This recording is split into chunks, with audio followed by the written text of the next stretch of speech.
borca, brate, živ. I rekao, brate, ja sam ljubomoran na tebe, ti se letiš više od mene, ajde se bijem. I on uzme od ego. Ja nisam znao. Kraj. Evo, brate, gledao sam neki dan u borbu. Užas. Onaj lik u Rišku, brate. Da. Stvarno mu povraćam. Ja sam pokazivao ovo Dagestanac. On gleda ovako kao da je šeitan. Ali ga, mislim da nikad nije vidio to u životu. Ali kao, totalno šokiran.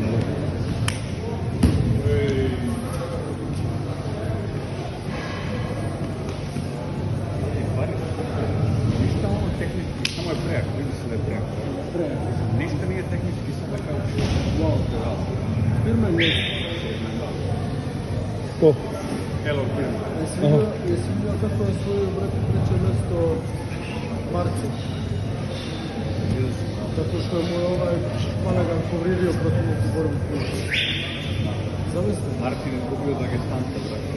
Da, od onog što vidio. A i taj je stolo, vidio sam